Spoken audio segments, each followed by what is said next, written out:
Hello, I'm Brittany. This is Tao, actually, because I just realized that I didn't really transfer it to a co-host who's from a danmei novel. So here we are, here's Tao, and I'm Brittany, and welcome to Gaywatch, where we watch gay things, and we also read gay things, and we talk about gay things, and the gay things that we are reading are Erha volumes, and this is volume 4. We are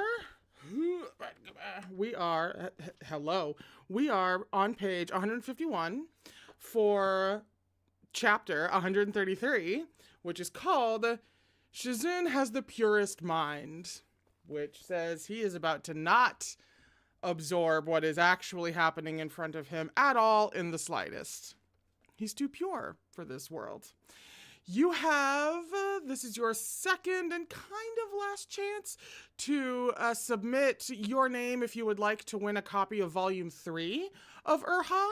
That is still going on. All you need to do is comment on this stream.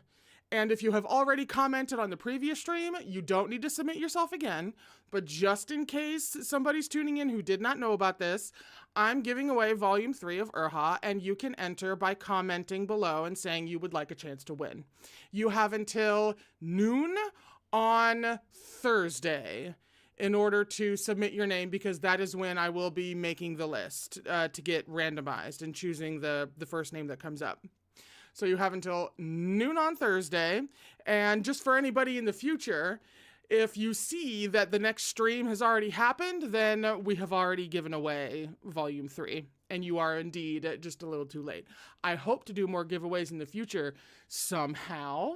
But this one ends on Thursday.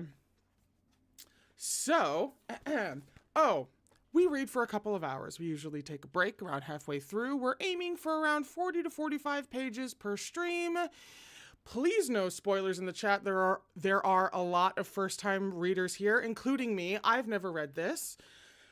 There was something else that just ADHD'd out of my brain. I have a conspiracy theory. Oh, trigger warnings. Trigger warnings. Please avail yourself of trigger warnings if you need to, if you even remotely feel that you might potentially need to. Trigger warnings can be found in the description of this stream. Also, I have a conspiracy theory. Here's how Shimei can still be in love with Chuaning. I'm dying on this hill until I get direct confirmation that I'm deeply, deeply wrong. Here's how. He could be, and this is real, this feels very insane of me. What if Shimei is currently, like in this scene, is currently so fixated on whether or not Mo-run still has feelings for him because he's worried about Mo-run having feelings for Chuaning. And he's like, as long as Mo-run is obsessed with me, then he's not obsessed with Chuaning. This is what this series has done to me. But that's what I'm currently thinking. That's my Shimei conspiracy. Here's how he can still be the villain who is in love with Chuaning. So I am desperately not looking at the chat right now. But again, please, no spoilers, no direct spoilers. I throw out theories and ask questions that are very, very rhetorical. I do not actually want the answers until the book tells me. I'm a little bit excited for this stream today. I don't know if you could tell. So, page 151, chapter 133, Shizun Has the Purest Mind. Mo-run was taking a sip of the pear blossom white when he felt something brush against his leg. He reflexively tried to inch his leg away, but before he could, the contact became unmistakable, pressing against him as it grazed past. Caught off guard, he hadn't fully processed what happened until Shimei straightened and he saw on that beautiful face the light pink flush and the way he had his lips pressed into a thin line and his brows knit as if something was on his mind. Only then did Mo-run realize. A moment ago, was that... Mo-run choked and burst into a violent coughing fit. Can you imagine? The chastest chaste person who was ever, just chaste and pure, besides, as we are about to discover Chuaning, who has never really made a move in that regard ever, who has always kept a very, calm, thin veneer, is suddenly touching your leg under a table in public, even if the public is just Chuaning. I'm surprised he didn't just literally fall out of his seat and onto the floor. In his mind, Shimei had always been as the untrodden snow in the spring, the new moon atop the branch, to be appreciatively gazed upon from a distance and not to be frivolously touched in any way. He loved Shimei to death and would happily die for him, but he'd rarely had any dirty thoughts where he was concerned, much less put such thoughts into action. Had this pure, untainted person just felt him up? Thank you, book. The thought shocked Mo Run to the core, and he shook like a rattle drum, horrified. Chu Waning frowned. What's wrong with you? Nothing. And right in front of Shizun, too. Surely not. That didn't seem like something Shimei would do. Mo Run's expression grew yet more confounded, but it wasn't an odd surprise, more like awful surprise. After several I almost said decades. After several seconds spent calming his nerves, he heard Shimei call out lightly, "Waiter, excuse me, these chopsticks are dirty. Can I trouble you for a new pair?" The waiter came when called and left to fetch a replacement. Mo Run nervously turned his head, only to come face to face with Shimei's mild features and the same calm gaze as always, as if he had wholly imagined the bashful blush earlier. Sensing Mo Run's attention, Shimei lifted his own peach blossom eyes to return Mo Run's glance with a subtle smile. What is it? Nothing. The chopsticks landed in an inconvenient spot, Shimei said, right by your foot. Oh. Mo Run heaved a sigh of relief and felt his heart settle back into place. He was overthinking things, of course. He thought to make some idle chat with Shimei to disperse the tension, but Shimei had already turned away and stood to ladle the soup. Still feeling guilty about his misgivings a moment ago, Mo Run said, "Here, let me help." "That's all right, I've got it."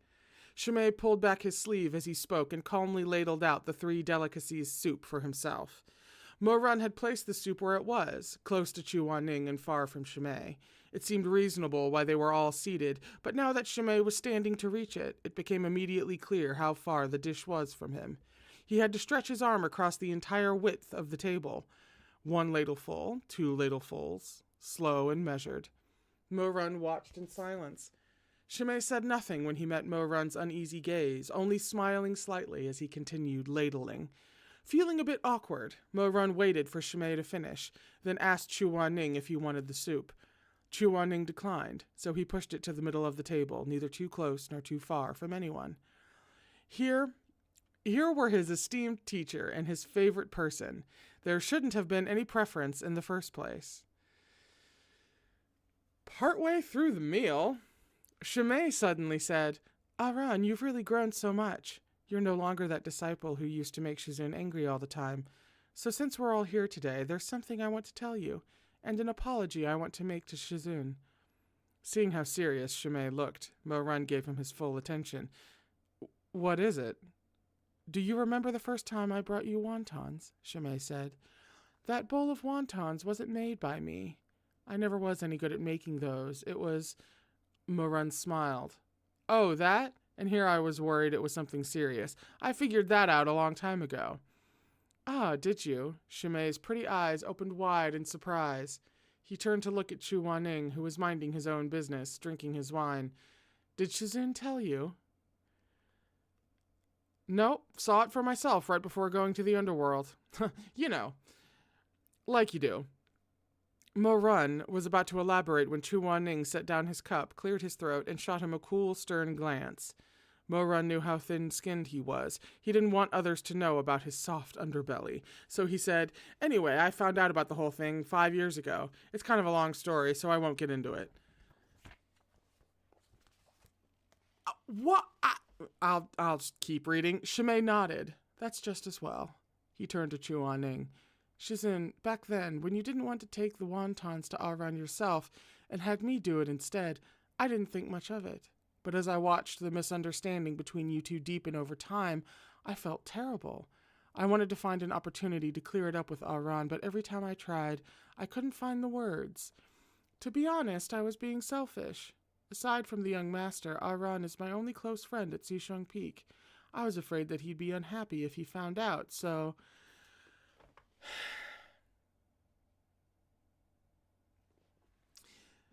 There were a couple of times when I feel like Shimei went to say something to Morun, and we thought it might be some sort of sign of reciprocating feelings, but it was actually him trying to tell Morun about the wontons? I can see that, but that might take a second to work into my conspiracy theory. Because either he's not telling the truth, and he just sat on it the whole time, and watched that rift divide and was like, yes, perfect. And he had no intention of ever telling Morun until now, apparently. It's the fact that I don't know anything. I don't know a goddamn thing. We're on volume 4 of 11 and I just don't know anything.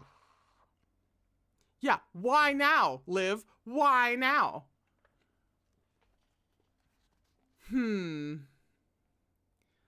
It's fine. I did say not to tell him. You didn't do anything wrong. Still, I feel really badly about it. It's like I took credit for Shizun's kindness. Shizun, I'm sorry.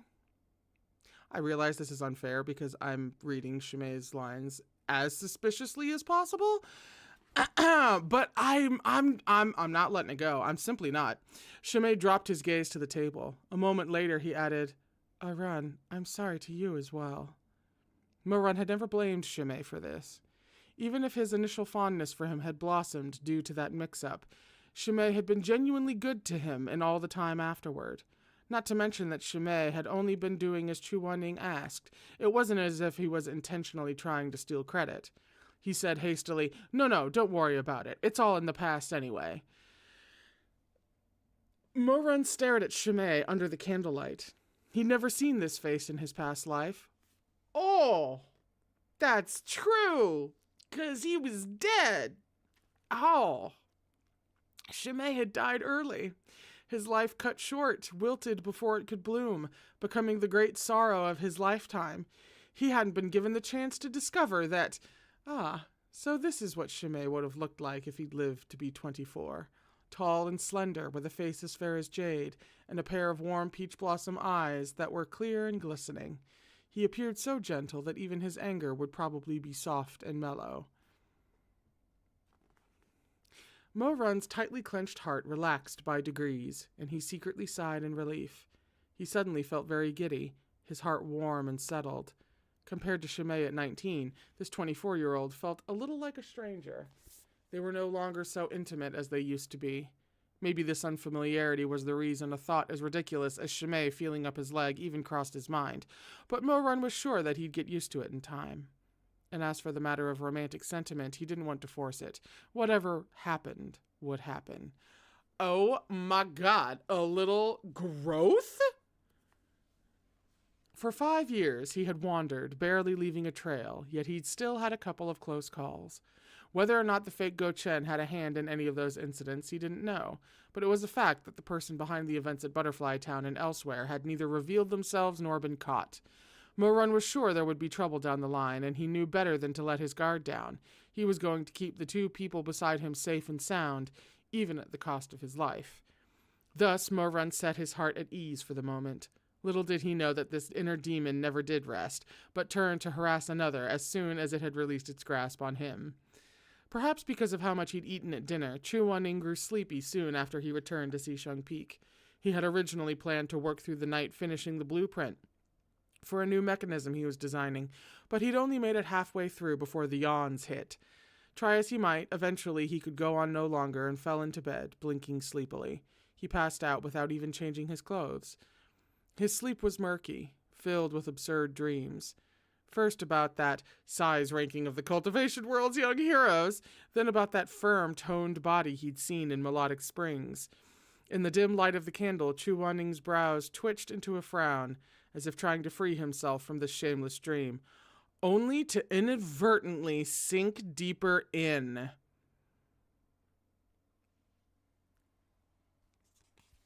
Nobody move?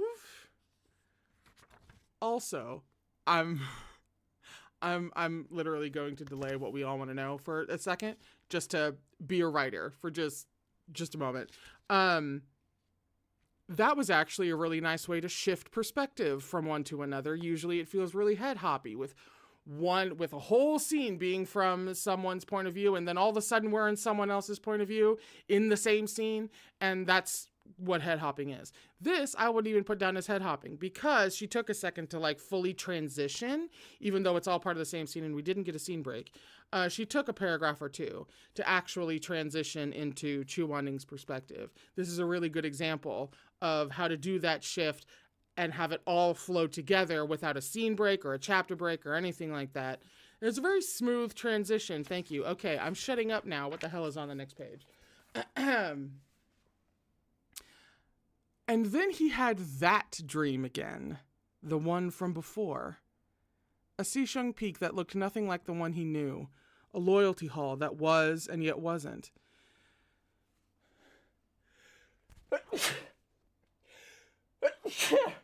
Pardon me, of all the times to sneeze, dear God. An adult Mo Wei Yu, grasping him by the jaw, looking at him with venomous, mocking eyes as he said those obscene things. Let me fuck you and I'll agree to your terms. This Mo Wei Yu was different from the Mo Ren he knew. His expression was too crazed, his handsome face too pale. His skin wasn't tanned the color of wheat. Get down on your knees and suck me off. The disjointed words came in fragments from the depths of the nightmare. It felt like something in his head was about to break apart, inches away from breaking free of its chain and charging toward him. A chill ran down his spine. Yet for some reason he also felt inexplicably flustered. In his dream, he watched as Mo Ren closed in on him and tore at his clothes, the sharp sound of the fabric ripping clearer than ever. Then it all went black, as if he were sinking into a quagmire. The dream cut off there, the way it had countless times before. Always before, he had managed to return to sound slumber after the dream with no further disturbances, yet for some reason, today, his vision gradually grew light again after that point. Chu Wanning looked around, but the new dream was so hazy, it was like trying to peer through a layer of mist. He couldn't clearly see his surroundings, only that it was scarlet everywhere. In contrast, his sense of smell and touch gradually grew sharper, becoming even more acute than usual. He was suddenly assailed by an indescribably heated arousal, and he saw a rugged body moving above him, pressing down against him and rocking. Excuse me.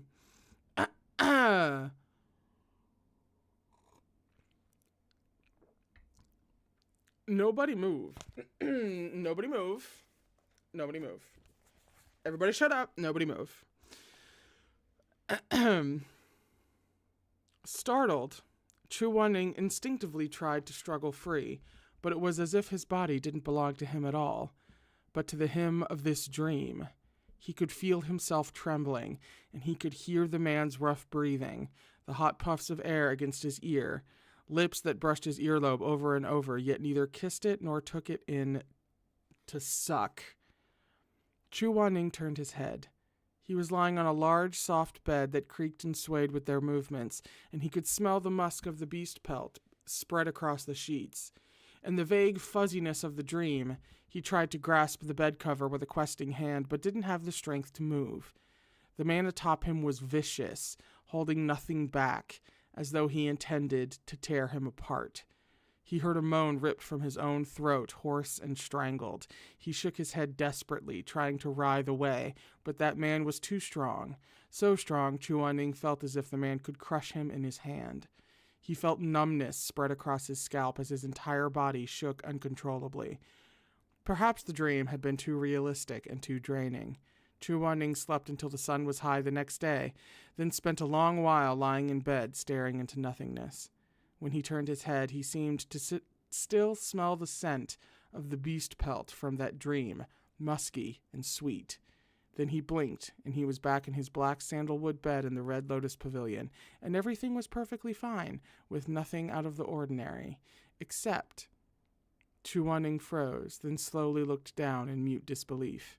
The Yuheng elder, who had spent many years practicing asceticism on account of his cultivation method, and who rarely ever experienced physical arousal, discovered that he actually, shamefully, had morning wood.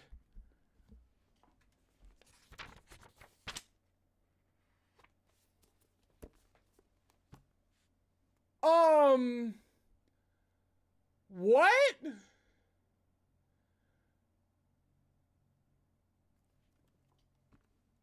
That's a lot.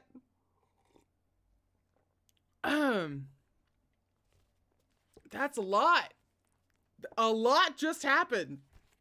A lot just happened. You know what makes me nervous, though? I keep remembering that we have introduced into the narrative the capacity to have your memory fucked with and for things to happen that are then wiped entirely from your brain.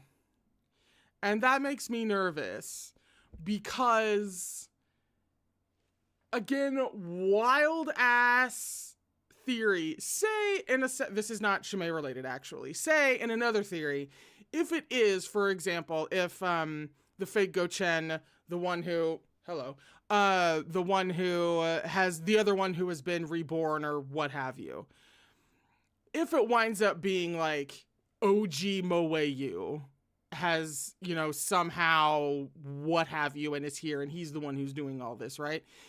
If it's Moeyu, then I'm concerned because when you have kind of touch and go things like this, it's technically possible that that could actually be happening to Chu Wanning, but is being then suppressed or just fully removed from his memory. And that makes me deeply, deeply nervous. And it actually doesn't even have to be Chu Wanning. He could be dreaming about Chu Wanning while whoever the fake Go-Chen is actually doing it. This is crazy. This is an insane theory. I am basing this on literally nothing except my absolute worst impulses. And in trying to prepare for what is going to be a truly devastating volumes 5 through 11. Or hell, potentially 4 through 11. We are approaching the halfway point from here. We don't know what's in the second half of this volume. Anyway. Back to the morning wood. Had his years of ascetic training been eaten by a dog? And those dreams last night, what the hell was that? Why did he dream of such absurd things? How did it even happen? Surely not just from seeing Mo-Run's body that one time at Melodic Springs, then accidentally reading that trashy book with that truly awe-inspiring garbage. Chu Wanning's expression darkened. He buried his face in his hands and rubbed vigorously, but his expression hadn't lightened any when he looked back up. What was wrong with him? Chu Wanning pressed his lips together and decided to take a soak in the cold lotus pond to cool himself off. But before his toes had touched the ground, he felt a ripple in the barrier of the Red Lotus Pavilion. He had a visitor. He immediately paled and yanked the quilt up to cover his lower half. The caller approached quickly, probably using Qigong. Soon he heard 2 knocks at the door. "Shizun, are you up yet?" The voice sounded just like the one in his dream, except that the one in his dream had been deeper and throatier, steeped in a fervent, bottomless lust. The voice outside the door, now, was gentle and respectful, even a little worried, probably because of how uncharacteristically late Chu Wanning had slept. The sound of that voice smashed through the wall between dream and reality. Chu Wanning leaned against the bed, clutching the quilt to himself. The voice at the door brought back the way they were entwined in the dream, and their surging motions, rousing his passions into a turbulent tide, and making it even harder for him to calm himself. Please, just let him into the room somehow. I don't even care. I don't even care. He had just resolved to lie back down and pretend to be asleep when he heard Mo-Run say through the door, "Shizune, are you in there? I'm coming in if you don't mind." I'm coming in. It was such a simple, normal phrase, but it made Chu Wanning think of the way that man had laid atop him in the dream, lips parting and closing. The way that virile body had felt so hot, Chu Wanning was sure he would be burned. That person had said between gasps, "Relax, I'm coming in." Chu Wanning's face was red hot. He sat dazed in bed with his clothes a disheveled mess and a fire burning him up from the inside. Fierce denial lived in his eyes, but it was like gravel on the shoals, with sharp points that would ward ships off in the bitter cold of winter. But when the snow melted in the spring and the water rose, washing over the jagged edges in a flowing, glimmering stream, it no longer seemed half so threatening. He'd rarely ever been so mortified and helpless, nor had he ever felt such intense desire. Chu Wanning stared ahead in a stupor, only snapping to his senses when Mo-Run pushed the door open to come inside. By then, it was already far too late to feign sleep. Thus, the sight that greeted Mo-Run when he walked in was that of Chu Wanning, sitting up in bed, inky black hair draped loosely around him in a sharp contrast to his face, luminous as the radiant surface of a frozen lake in the sun. His eyes and brows appeared even more stern than usual, and when he lifted his eyes, the look he directed at Mo-Run was like the light glancing off the frosty edge of a barely drawn blade.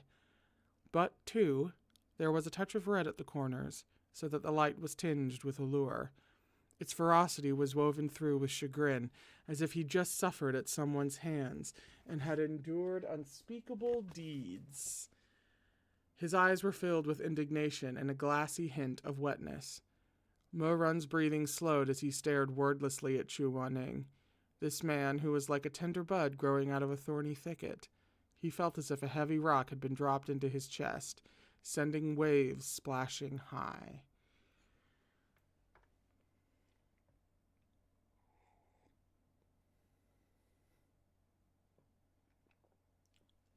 Cool. Interesting. It's very, that's an interesting thing to depict. That was the end of the chapter.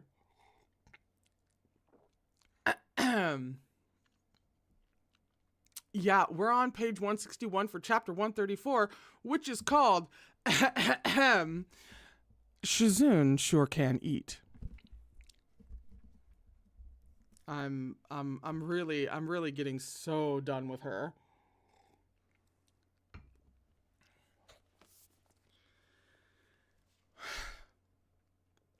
Mo-Run said nothing for a long interval. The jut of his throat merely bobbed as he swallowed. He was drowning in torrential desire, clinging desperately to a piece of driftwood to keep himself afloat as he thought in a stutter, "Respect and cherish him." I love that that's his chanting. That's his mantra so that he doesn't leap on Chu Wanning. He's like, no, respect and cherish. Respect as in respect and cherish. Cherish as in respect and cherish. Do not defile, do not harm, do not have any unnecessary feelings, and definitely do not commit those outrageous acts he had committed in the past life to humiliate his Shizune. That, yes, that's also, that's an important part of it, absolutely. Yes. Vital, you might say. As the inside of his chest burned like hot lava, Mo-Run silently repeated that litany 4 or 5 times before he finally had wits enough to step into the room with feigned composure and greet Chu Wanning with a smile. "Shizune, so you were here after all. Why didn't you say something?" "Just woke up," Chu Wanning replied dryly. The dryness was no joke. His throat was dry, and so too was his desire. So dry that a single stray spark might set off an uncontrollable blaze.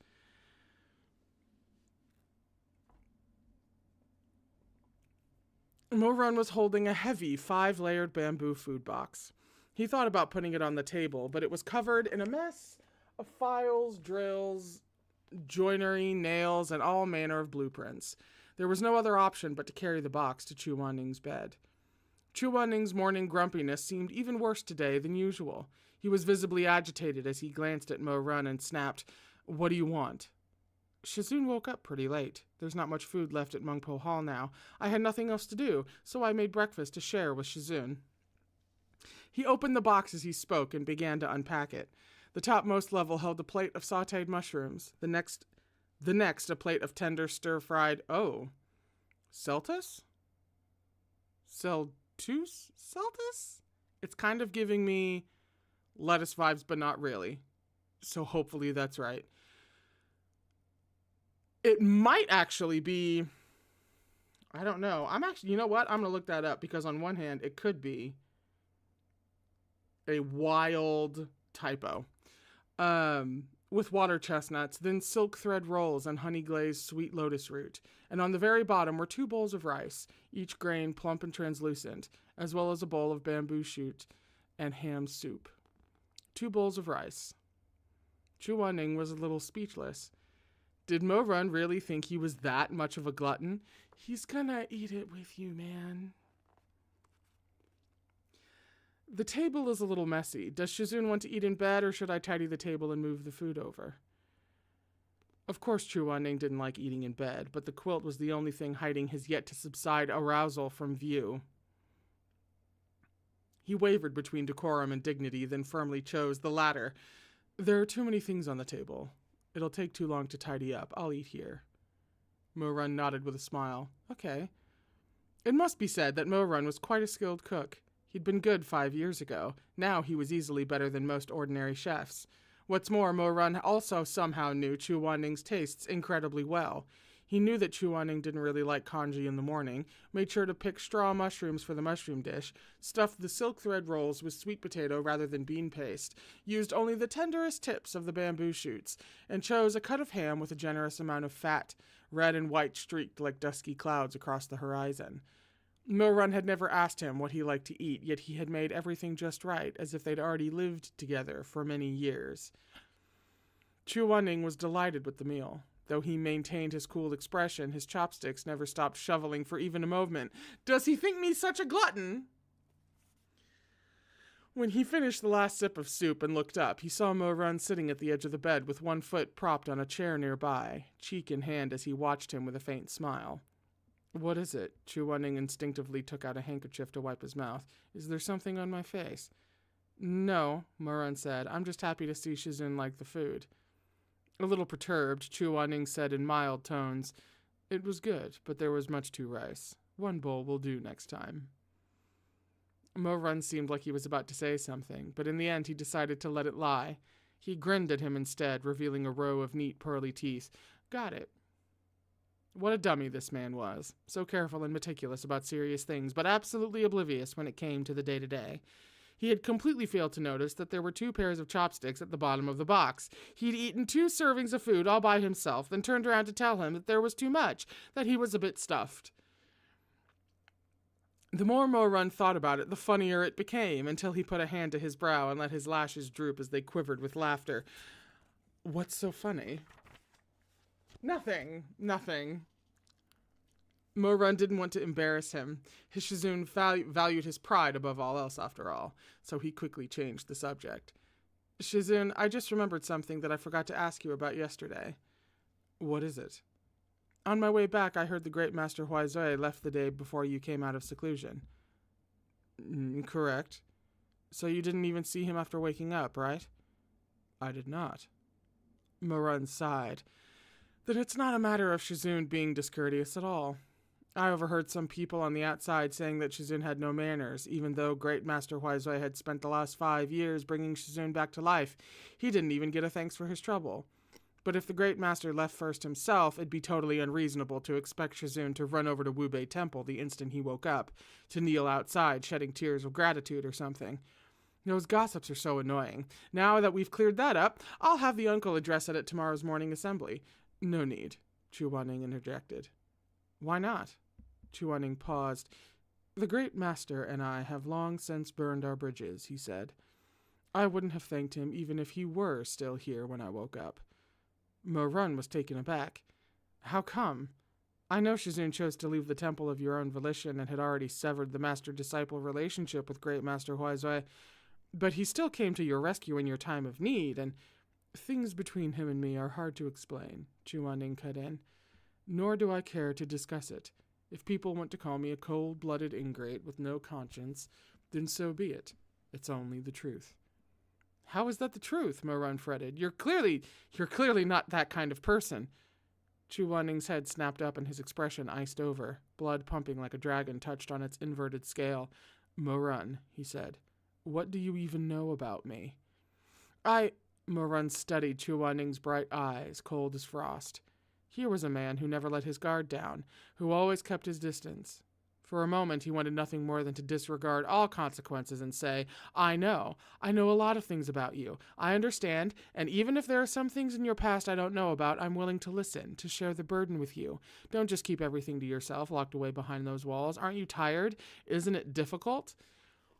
I would love for him to say all that. Please do at some point. But what right did he have to say any of that? He was Chu Wanning's disciple. Be not impetuous, be not irreverent. In the end, Mo Run said nothing. Several seconds passed in silence, and Chu Wanning's tense frame, taut as a bowstring, finally relaxed by degrees. He sighed as if depleted and said, People are not saints, and one cannot fight against fate. Certain things can't be changed even if you want them to be. Forget it. Don't bring up Master Huaizui to me anymore. You may leave. I'm going to change. Yes. Mo Run quietly collected the meal box, his head hanging. As he reached the door, he suddenly asked, Shizun, you're not mad at me, are you? Chu Wanning shot him a glare. Why would I be mad at you? I love that. That is one of the most Chu Wannings to ever happen. Chu Wanning shot him a glare and then said, why would I be mad at you? Like, you can... My baby, my honey, sweetie, Chu Wanning, you can understand how someone would, maybe be perhaps a bit confused. Can you imagine someone glaring at you? Someone shooting over, looking and glaring at you and being like, why would you think I was mad at you? Mo Run beamed brightly. That's good. Then I can come again tomorrow. I mean, you probably will be if Chu Wanning's dreams have anything to say about it. Suit yourself. Then, as if something had just occurred to him, Chu Wanning added, in the future, there's no need to say things like, I'm coming in. Mo Run blinked. Why not? You're going to come in anyway. What's the point in saying something like that? Chu Wanning was getting worked up again, but whether it was due to Mo Run's untimely bout of purity or his own uselessly reddened face was anyone's guess. Big mystery. Chu Wanning didn't get out of bed until after the still perplexed Mo Run had left. He didn't bother with shoes, but padded barefoot to the bookcase and removed a bamboo scroll. He unrolled it and stared at the words written there with an unreadable expression for long, silent minutes. Huaizui had left this bamboo scroll by his pillow before leaving, with a spell that prevented anyone aside from Chu Wanning from opening it. That was my fault.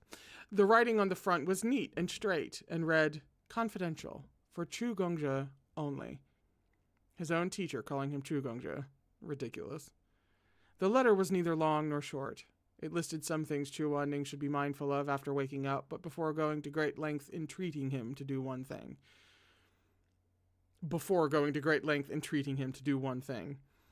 Why am I inserting words that are not there?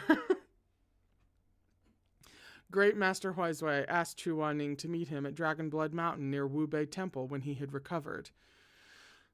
He had written in earnest terms that he was getting on in years and was not long for the world, and that he felt immense guilt over certain things of his past. An excerpt from the letter. This old monk hopes to speak with you before his passing. You still carry that old injury, and on hearing that its adverse effects force you to go into seclusion for 10 days every 7 years, this old monk feels truly remorseful. If you are willing to come to Dragonblood Mountain, it can be healed. However, the healing spell carries its own risks. You must also bring along a disciple with dual wood and fire element spiritual energy to stabilize the array. Wood and fire. That's Mo Run, right? Am I remembering that correctly? Or was that Shuemeng? Was it Mo Run? Yeah, see, wow, crazy. Like, would you look at that? Yeah, that's Mo Run. Okay, yeah. That's just wild. Old injury. Dragonblood Mountain. Chu Wanning's brow furrowed deep, and his nails nearly drew blood from his palm. Healed. How? Something once destroyed, once lost. Those 164 days spent at Dragonblood Mountain. How could any of it ever be recovered? How masterly did Huizui think he was, that he could smooth out a scar this deep?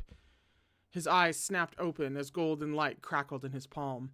The sturdy mottled bamboo of the letter instantly shattered into powder in his hand and puffed into the air. He would never set so much as a single foot into Wubei Temple for as long as he lived, nor would he refer to Huizui as Shizin ever again. The problem is that this clearly requires Mo Run and Chu Wanning to take a little jaunt together, up a mountain and go do a thing. So I can't help but, assume that we're going up a mountain at some point. There was a scene break. 4 days had passed in the blink of an eye since Chu Wanning came out of seclusion. On the 4th day, Shui Jingyang called him to Loyalty Hall and handed him a letter of commission. Chu Wanning shook open the letter and read the few simple lines written on it, then looked up and said, "I think you gave me the wrong one." Huh? Shui Jingyang took the letter and read over it again himself, then replied, "Nope, this is it." Chu Wanning narrowed his eyes. "It says they need help with the harvest at Yuliang Village." "What, do you not know how?" Chu Wanning's glare intensified. Shui Jingyang's eyes went wide. "Wait, you seriously don't know how?" Backed into a corner by this line of questioning, Chu Wanning seethed. "Isn't there anything normal, like putting down demons or whatnot?" Shui Jingyang said, "Things have been pretty peaceful lately, so there actually aren't any places troubled by demons right now. It'll be fine. Runair's going with you. So you can just sit on the sidelines and take it easy while he does all the work. Harvesting some rice or threshing some millet's no big deal to the young and spry." Chu Wanning's... How old is Chu Wanning? He is certainly not that old. To be like, oh, well, Mo Run is indeed, young, early 20s. He can do anything and he's fine. But, still. Chu Wanning's inky brows drew low. Since when did Xisheng Peak start taking odd jobs like these? Since always? Like when Granny Wong's cat gets stuck in a tree in Wuchang Town, Shimei goes to get it down. It's just that there are usually tougher issues to deal with, so I never bothered you with the small ones, Shui Jingyang said. Besides, didn't you just wake up? I was going to send someone else, but I thought you'd be bored just sitting around. But even then, I don't want to harvest rice. Chu Wanning narrowly avoided blurting out that he didn't know how to harvest rice. Like I said, Runair will be there to help you out, Shui Jingyang insisted. Just consider it a chance to relax and stroll around a bit. Can I not relax and stroll around just fine without taking an assignment? I guess, Shui Jingyang scratched his head, but Yuliang Village is pretty close to Butterfly Town and that heavenly rift Runair patched up last time. He's not you, after all, so why don't you check on it while you're there and see if there's anything that needs reinforcing? Only then did Chu Wanning finally see a need for him to go. He took the letter without another word and turned to leave Loyalty Hall. We have a little mission to go on. It's low stakes, which means everything's fine and nothing's gonna go wrong. That was the end of the chapter. Actually, we are on page 171 for chapter 135, which is called Shizun Studies on the Sly. What on the... Okay, actually, no, I get it now. Because there could be a couple of different things that he studies on the sly, if you know what I mean. We are going to come back to that after our little break. We're going to go ahead and take it now. I try to keep the breaks to 10 minutes or less. I usually try to get it in under 10 minutes somewhere. And we have some chill lo-fi in the meantime. What do you guys want today as your sound effects from the lo-fi to go along with it? Do you want fire or rain or both? What are we in the mood for? At the very least, like fire, I'm assuming. Rain? Fireplace? Oh no. Fireplace. Fire. Yeah. Go ahead and weigh in while I bring up the program. Fireplace, both. Fire. We have a lot of fire. Rain would be nice. Rain and fire. We'll go ahead and do both. We will emphasize the fire a little bit. I can balance that real quick. Okay, hang on. Oh, there's already rain going. That's right. I will balance that real quick and see you in a few minutes.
Oh my God, you know what's funny about that? So if you were in the chat during the break, there was a joke made about bringing in like bird sounds and everything, and I was like, "Don't tempt me. There are bird sounds on here." I was actually sitting down to see if I could. I'm not used to using the bird sounds, so I sat down to see if I could figure out how to like use that in like the next stream or whatever. And there just so happens to be a track of lo-fi that I have in the mix that comes with bird sounds and like bike sounds and stuff. So that was very well timed, but that was not me, although I was thinking about it. It beat me to it. My own lo-fi beat me to it. We are, actually, I forgot to tell you what chapters we were reading today. It is now updated and correct in the description for this stream. At least it should be. You might have to refresh. But we are reading, obviously, chapters 133. We started there. But we are trying to go to chapter 137. Because as I was figuring out which chapter we would be stopping at today, I accidentally caught a glimpse of one of the chapter titles. And it's not a chapter that we can get to today, but if we try, we can get to it by the end and then start with it on Thursday. So we're going to try. It involves getting to all 50 pages, and nowadays we aim for a little bit less. But let's see if we can get there. Because, oh my God, I can't even actually like give you a hint or tease as to what the heck the chapters are about to be called, okay? I simply can't. It's too obvious. We're on page 171 for chapter 135, which is called Shizun Studies on the Sly.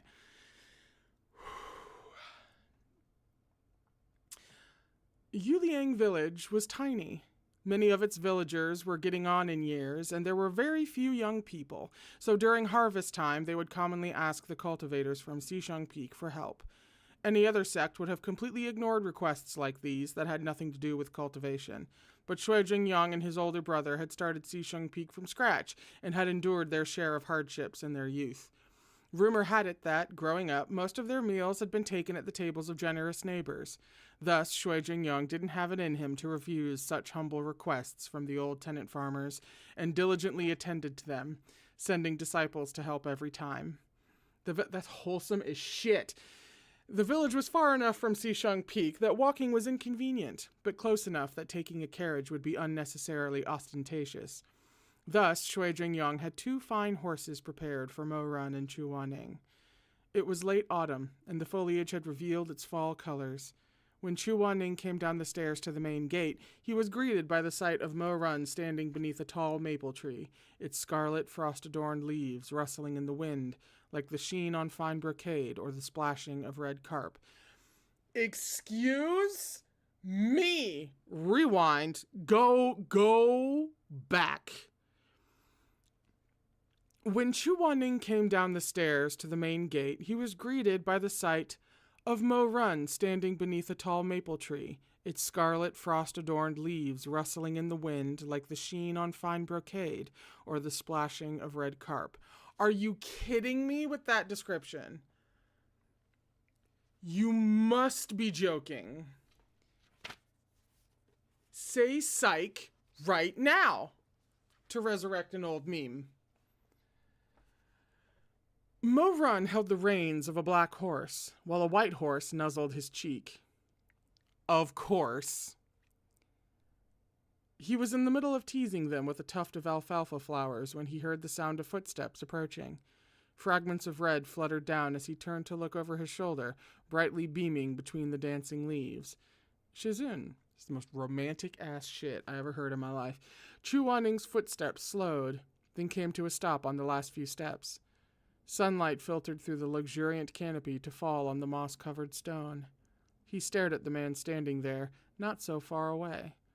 Perhaps it was because they were setting off to do farm work, but Mo Run wasn't wearing Xisheng Peak's disciple uniform today, nor was he wearing those white robes from when he'd first returned. Instead, he had on black I never know how to pronounce this word. I think it's raiment? But I always want to go super pretentious in French and be like Raymond, and that's not what it is. It couldn't possibly. So we'll go with Raymond. Although I do need to look that up. Where'd my pen go? I threw it on the floor. All right, get that later. Instead, he had on black raiment with wrapped wrist guards, simple attire that accentuated his slim waist, long legs, and broad shoulders. He had a good figure, especially in the upper torso, where his open collar revealed a firm, toned chest, the gold of honey, rising and falling with each breath. This might be one of the gayest things to happen so far. And we just had a really gay thing happen over breakfast, so... If the showiness of Shui Meng's customary getup with its sparkling silver... That's right? Yeah, with its sparkling silver armor was like a peacock fanning its tail, then this look of Mo Run's had a quiet allure, an innocent kind of allure, an uncomplicated kind of allure. In other words, the air it gave off said, I'm a decent, upright person. I've never teased or provoked anyone in my life, and the only thing I know is honest work. Hang on a second, I'm just gonna cry. Ugh.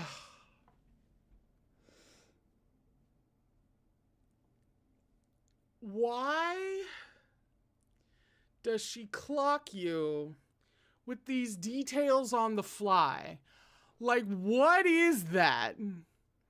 It is peak devastation given the most casual, Passover, not supposed to be really paid attention to delivery system. What is... Chu Wanning looked him up and down several times before opening his mouth to say, Marun. Excuse me? Chu Wanning is just fully scanning this man several times? Is no one gonna notice? I mean, it's not like he was dumb, but is no one gonna notice? We're not even on the road yet. We're not even at the farm yet. We're not even doing farm work yet. And this is too much. This is way too much. She needs to calm down. If for nothing else than for me. Sorry, I was about to repeat a whole ass thing all over again. Chu Wanning looked him up and down several times before opening his mouth to say, Marun. The strapping young man replied with a smile. What is it, Shizun? Replied with a smile, like he just clocked Chu Wanning's clocking of him? Chu Wanning's face was deadpan. Aren't you cold with your lapels open that wide? I don't know if I can do this. Oh no. Oh no, I might actually be red. Hang on. Oh shit. Oh dear. Oh dear. I've read some of the most horrifying, like, gore and this is over the course of everything I've read so far. I've read shameless smut. I've read the most hardcore shit just right out to y'all, and this might be what does me in. I don't know, man. I don't know. Whew, all right. After a moment of surprise, Moran came to the conclusion that his Shizun was expressing concern for him and felt suddenly giddy. He tossed the alfalfa back into the hay basket for the horses, dusted off his hands, and bounded up the bluestone steps to stand charmingly in front of Chu Wanning, grabbing him by the wrist before he could react. Not cold at all. Actually, I'm kind of warm from rushing around all morning. He grinned guilelessly as he pressed Chu Wanning's hand to his own chest! No! No! They're not even off the steps yet!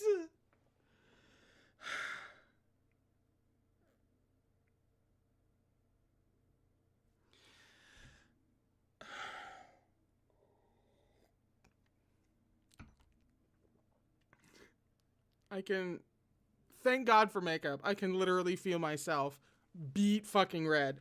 I am tracking this woman down. What do you fucking mean? The lapel comment? Wild enough. We're already way outside the lines. And now we're okay. All right. I'm normal. Everybody shut up. Everybody shut up. Nobody move. Take my hand. We can do this. It's okay.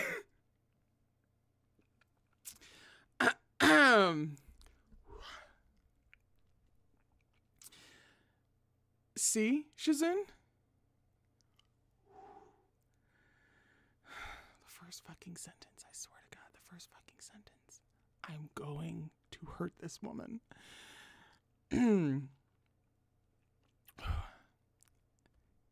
It felt scalding. The young man's chest was hot to the touch.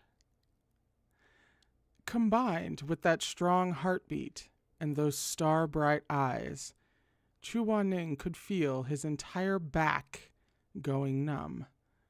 He ripped his hand away as his expression grew stormy, indecent. Mo Run misunderstood. Is it sweaty? He thought that Chu Wanning wasn't into men.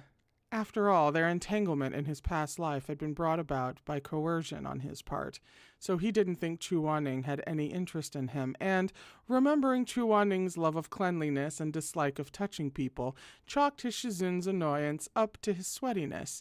Mo Run felt embarrassed and scratched his head as he said, "That was thoughtless of me." Had he looked closely, he would have seen the blush at the base of Chu Wanning's elegant neck and the glimmer of affection beneath these coolly downcast lashes. But he had missed that narrow window of opportunity, and Chu Wanning wasn't about to give him another. Chu Wanning descended the slippery bluestone steps in his snow-white shoes, headed directly for the black horse, and mounted it in a single graceful motion, smooth as flowing water. Do you mean to tell me that Chu Wanning is riding the black horse and Mo Run is riding the white one? I thought we were going for some color association here, but that's not what we're doing. All right. Okay. With the sunlight gilding the land and red autumn leaves as far as the eye could see, the white-robed man sitting atop the tall black horse glanced over his shoulder at his disciple still on the ground. His face was like cool jade, exuding an air of loftiness, ever the sharp and handsome Yuheng elder. I'm off. Keep up.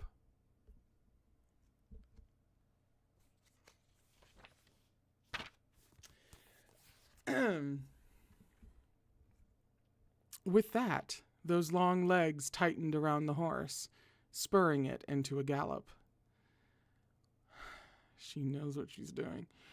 Mo Run stood rooted in place for several moments.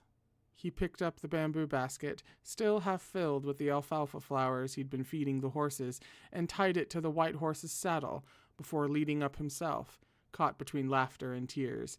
But Shizun, the black horse is mine. Don't just... Shizun, wait for me. That's a scene break, and I'm fully fucking losing my mind.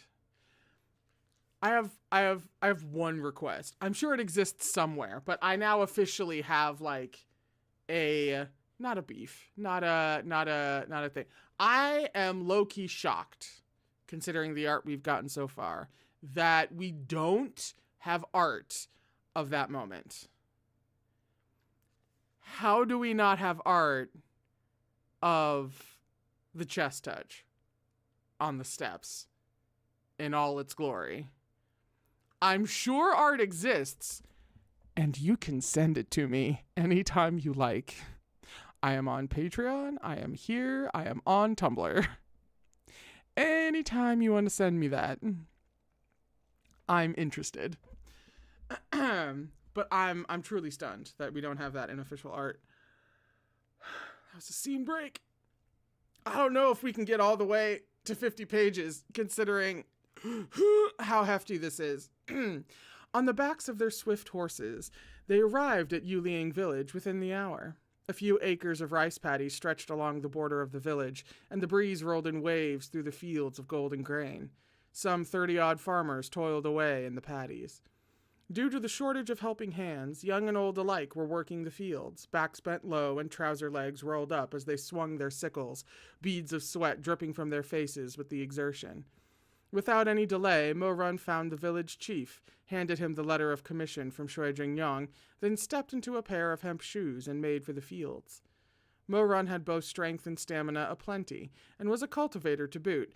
Harvesting crops was no trouble for him. In less than half a day, he'd harvested two whole rows of rice. As the golden ears piled up next to the paddy fields, soaking up the sunlight, the sweet scent of grain wafted through the air. The sound of the farmers' sickles rustled across the plateaus, and a maiden sat on the ridge between the paddy fields, singing a leisurely farming song as she gathered the grains. Lyrics from the song. The sun setting behind a mountain shines like a red flower, painting all four mountains red, oh, red like peonies. A red fan to sing my love song, a hydrangea to ask my lover boy, tugging at his belt, when are you coming? Today I have no time, tomorrow I must chop firewood, the day after I can come calling. The farmer girl blithely sang these coy lyrics in that soft little tune, and the words drifted through the air and slipped into the hearts of the listeners. Today I have no time, tomorrow I must chop firewood, the day after I can come calling. Chu Wanning did not go to work in the fields. Instead, he sat under a tree drinking from a jar of hot water. His eyes followed that black-clad, hard-working silhouette in the distance as he listened. His thoughts were all over the place, and the water he swallowed seemed to flow into his chest rather than his stomach, soaking it with heat. What an obscene song, he said coldly when he'd finished the water. He rose to return the ceramic jar to the village chief, who stared hesitantly at him. Chu Wanning asked irritably, "What is it? Is Shenjun not going to work the fields?" The wizened village chief was a straightforward man. He directly answered the question in his shaky voice, white beard trembling and white brows creased. "Is Shenjun just here to oversee things?" Chu Wanning didn't know how to reply. Never before had he been put on the spot like this. Work the fields? Hadn't Shui Jing-Yang said he could just sit on the side and watch Mo run? Did he actually have to work too? He didn't know how. But the old village chief was staring at him like he still had more to say, and a couple of kids and old women nearby, having heard the exchange, turned to stare at this immaculately dressed man. Children hold nothing back. A little kid with his hair in buns asked brightly, Granny, this Daojungaga is all dressed in white. How is he going to do any work in the fields?" "His sleeves are so wide," another kid murmured, "and his shoes are so clean." Chu Wanning prickled all over with awkwardness. He stood there for a moment, but he was really too thin-skinned to remain idle after what he'd heard. He grabbed a sickle and waded into the paddy field without even removing his shoes. The slippery mud immediately clung to his feet, and the standing water rose past his ankles. Chu Wanning took 2 ginger steps, frowning at how slick everything felt, then tried swinging the sickle a couple of times. It was a fumbling attempt, as he knew nothing of the technique. "This Daojungaga is such a dum-dum," a pair of little kids watching from under the mulberry tree laughed with their cheeks propped in their hands. Chu Wanning fumed silently, his face darkening. He couldn't stand to be near these people a moment longer. He summoned all the poise he possessed to keep his handsome face straight and his pace steady as he waded through the mud in great strides toward the figure busily cutting rice in the distance. The saying went that one could always learn from others. Well, he was going to learn it on the sly. He stealthily observed Mo run at work. When it came to farm work, Mo run was clearly more skilled than Chu Wanning. He was bent over under the blazing sun, each swing of his sickle reaping sheaves of golden rice that fell softly and obediently into his waiting embrace. He gathered large armfuls before tossing them into the bamboo basket behind him. So absorbed was he in the task that he didn't even notice Chu Wanning's approach. His gaze was focused downward as he worked diligently, his straight nose casting a shadow across his cheek as a bead of sweat trickled down. A feral scent emanated from his body, scorching and wild, muted yet fervent. Under the sunlight, his skin was like red-hot steel that had just come out of the crucible, still crackling with sparks and hissing with steam, blindingly bright, beautifully brilliant. Uh-huh. We're studying so many things on the sly. I don't think this is relevant to harvesting rice, Chuaning. I don't think this has anything to do with farming. Standing a short distance away, Chuaning enjoyed the view for a while before abruptly realizing what he was doing. He frowned, shook his head, and muttered something under his breath, then continued wading forward with a straight face. He was going to learn, sneakily. He was just going to observe how Mo-Run held the sickle and what angle he swung it at. He would find out why the rice was He would find out why the rice that was stiff as iron wires in his own hands became pliant as boneless maidens in Mo-Run's, falling so willingly and eagerly into his arms. How on earth did we make rice horny? How did we get here? How did this happen? Chuaning was so absorbed in watching that he didn't notice the frog by his foot until it leapt up with a loud ribbit and hopped off toward the ridge. Caught by surprise, he jerked his leg back. But the paddy field was too slippery and he was too unprepared. So it was that the great Yuhung elder tipped forward on track for a direct face plant into the mud, all because of a single brazen frog. He has no genre awareness. With his face about to meet the mire, Chuaning had no time to cast anything. On reflex, he reached out to grab at the hard-working person before him. The village maiden's singing sounded even more coquettish, tugging at his belt. "When are you coming?" As luck would have it, Chuaning latched onto Mo-Run's belt and stumbled forward a few steps to fall against a broad chest that was hot to the touch and musky with masculine scent, finding himself wrapped in a pair of strong, solid arms.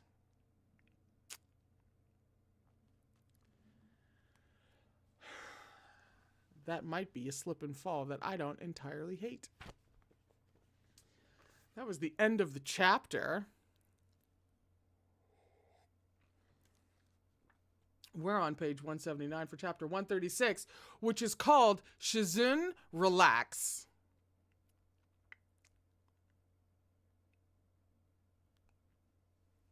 I don't like her. I really don't. I don't like her. I don't want to be friends with her.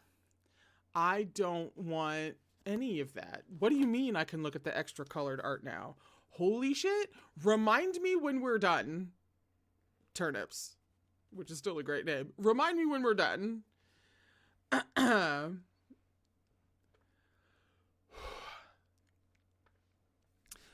Mo-Run was minding his own business, reaping rice, when he felt a hand yanking his belt down from behind.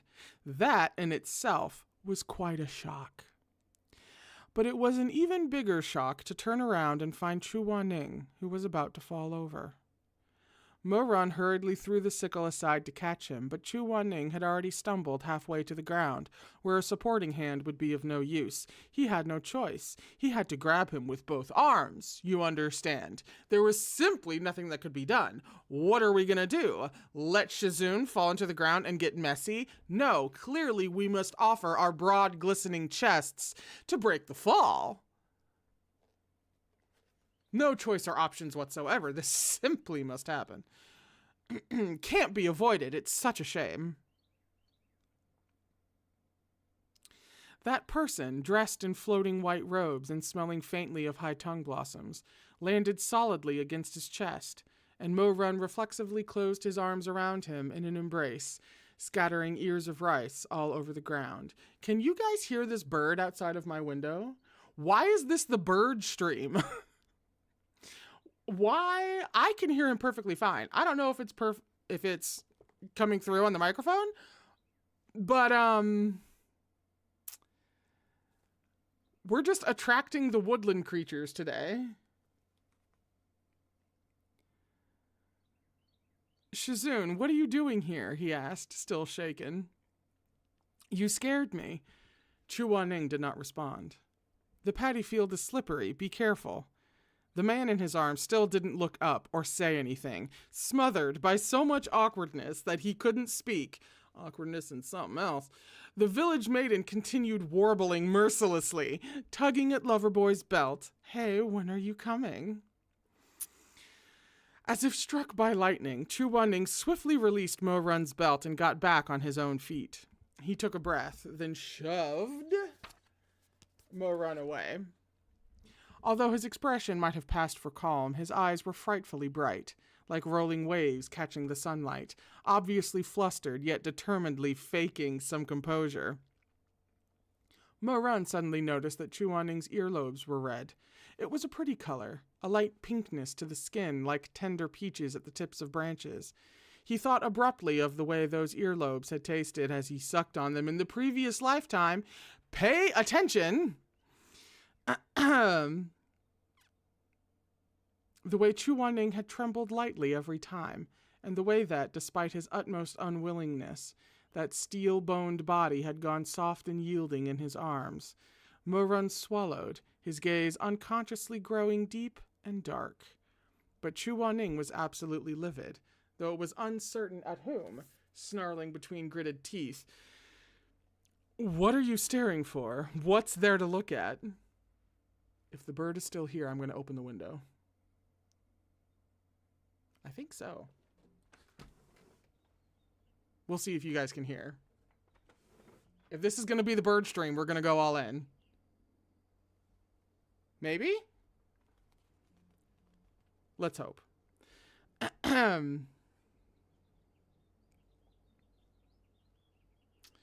Due to a croaking front. Where even am I? I'm knocked way too off guard. There we go. Mo Run jolted back to reality, his blood running cold. Beast. He did not say that out loud. Hey, you can hear them. What despicable things had he done to his Shizun out of his selfish desire in the past? With his Shizun's pride, how could he accept being taken like that? Someone as dispassionate as he was probably didn't even feel desire to begin with.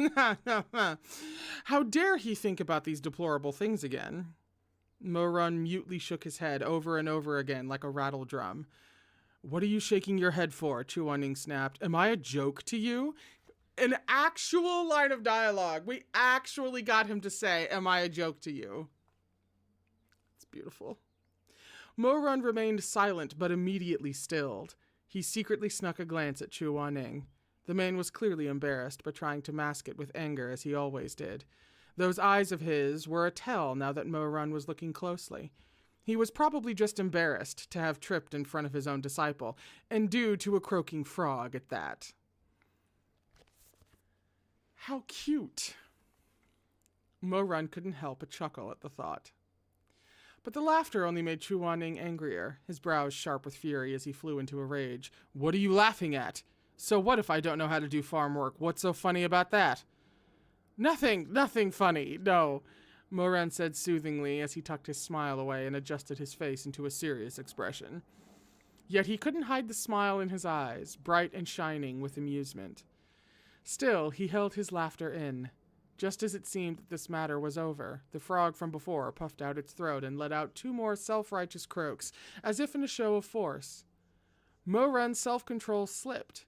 He tried to turn away and cough into his fist to cover it, but he fumbled that too and let out a of laughter. Chu Wanning fumed mutely. He was really about to lose it, dragging his muddied robes behind him as he made for the ridge in a towering rage, when he heard Mo Run call to him. There was hardly any distance between them. Mo Run could have just reached out and grabbed him, but he didn't, because he could still feel Chu Wanning's warmth against his chest, and could still smell the scent of Haitong from Chu Wanning's robes. His heart felt mushy, like it was about to melt. This bird is screaming because I can't. Because I have to frickin' read this. But he didn't dare succumb. This person before him was so good. He wanted to treasure him, to cherish him, to revere him as he would a god. He didn't want to hurt him any more with his vulgar desires, so he only called out, Shizun. What, not done laughing yet? Chuaning glared sidelong at him. Mo-run's dimpled smile was filled not with mocking, but gentleness.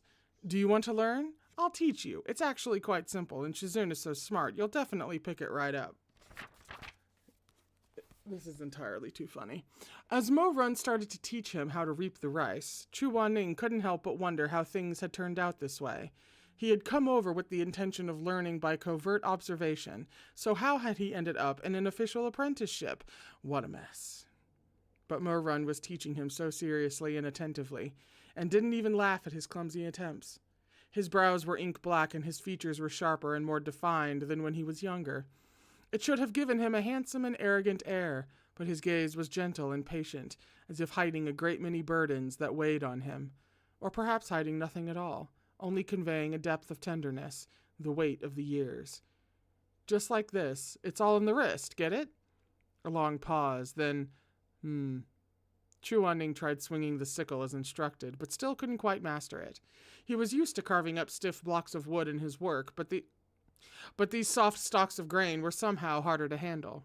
Mo-run observed him for a while, then reached out a toned arm and adjusted his grip on the sickle. Alright, okay. Everybody move in. Skin brushed skin for only an instant. Mo-run didn't dare touch him more than that, and neither did Chu Wan-ning dare allow it. One was a torrential stream with nowhere to go, and the other a pond that was all but dried up. They were clearly a perfect match. If only one were to go into the other, the former would no longer churn restlessly with no outlet, and the latter could be filled and watered, parched cracks soon mended.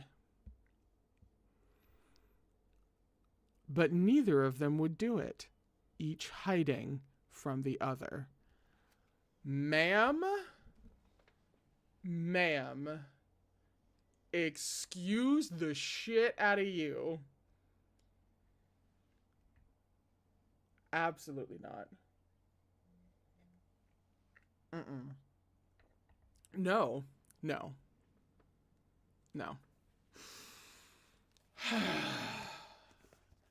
I'm gonna need you to calm down, ma'am, or we are about to have words.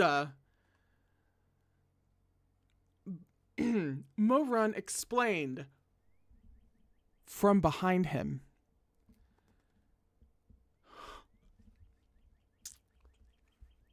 Move your finger a little lower. Careful not to cut yourself. I know, came the stiff response. Relax a little. Don't be so tense. I don't think they're going to cover this scene in the live action if we ever get to see it. Chu Wan-ning shifted slightly. Relax. But the more Mo-run said it, the more Chu Wan-ning's back tensed and his grip stiffened. I mean, the joke writes itself. I don't have to say it. Relax. It was like he didn't want to. Easy for him to say. But Mo-run was hovering right next to him, his breath practically caressing the back of his ear, hot and heavy, carrying this man's unique, wild scent. How was he supposed to relax? For some reason, his wretched brain chose this exact moment to recall that shameful dream. They had been in a similar position then, with Mo-run's lips beside his ear, touching it yet not, ghosting along his earlobe. He had said between panting breaths, "Relax a little. Don't clench around me so tightly." Chu Wan-ning's entire face turned red. He tried his best to squirm away from these weird thoughts, but a second wave rolled in right on the heels of the first, and he struggled free, only to recall that size ranking of the Cultivation World's Young Heroes booklet instead. Booklet of all time. Name Name a booklet that has done more for the world than size ranking of the cultivation world's young heroes. Name a more influential booklet. I'll wait. Chu Wanning couldn't make a sound. He was afraid there might be smoke rising from the top of his head, if nothing else. But Mo Run was none the wiser. Why are you so tense? I am quite relaxed. Chu Wanning whipped around, eyes a little teary yet filled with flames of anger, so close his glare was like a sword piercing Mo Run's heart. The hearts of each were clearly drumming fast in their chests, but the other could not hear that drumming no matter how loud. Not unless he were to step closer, not unless he were to press his chest against his back, not unless he were to grab his hand, bite his ear, suck on his earlobe, murmur to him between heavy breaths, "Relax, don't be so nervous." Only in this way would they understand each other. If this woman is just going to withhold certain things from us for a later volume, those words will happen. We will have words.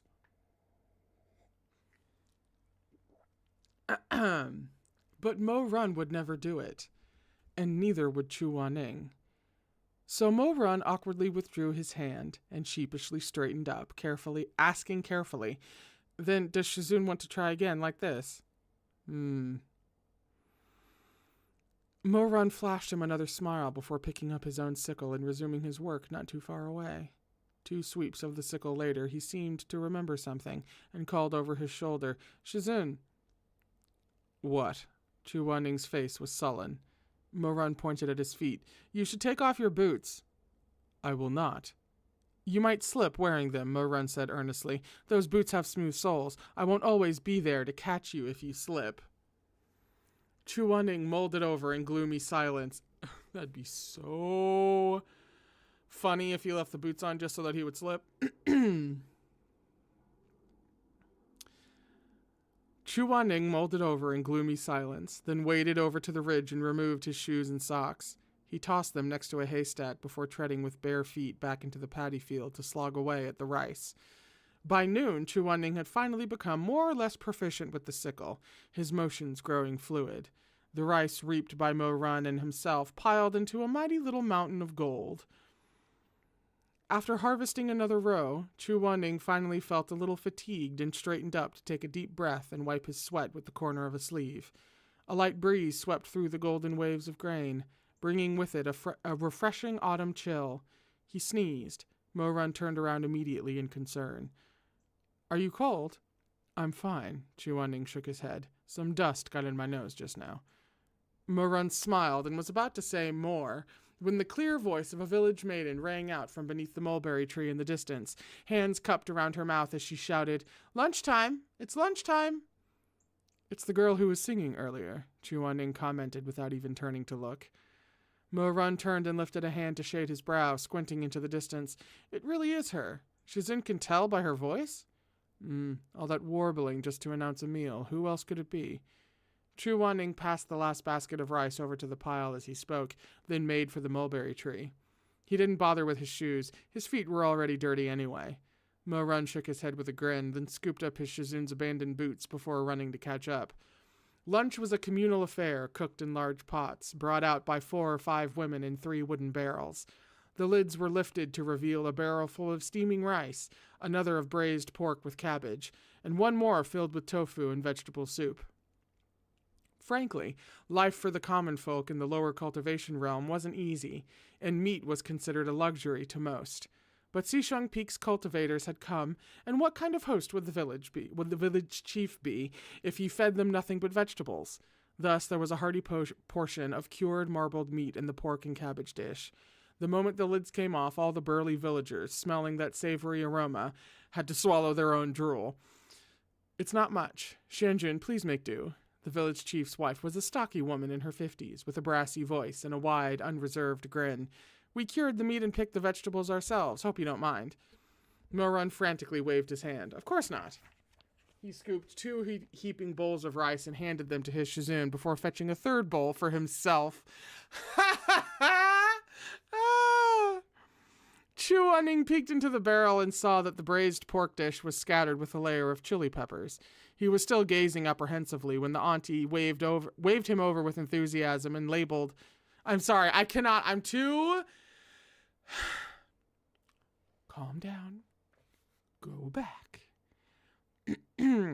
He was still gazing apprehensively when the auntie waved him over with enthusiasm and ladled an enormous scoop of red-hot gravy into his bowl, generously laden with bright red meat. Chu Wanning stared down into the bowl. This would be a delicious treat to the people of Sichuan, who loved spicy foods. But to Chu Wanning, this bowl spelled certain doom. Yet it wasn't as if he could decline the hospitality of the villagers either. As he stood frozen in uncertainty, a hand reached over with another bowl, filled with tofu and vegetable soup. It was rather plain, but suited to Chu Wanning's tastes. Here, swap with me, said Mo-Run. Chu Wanning eyed the proffered bowl. It's fine. Eat your own.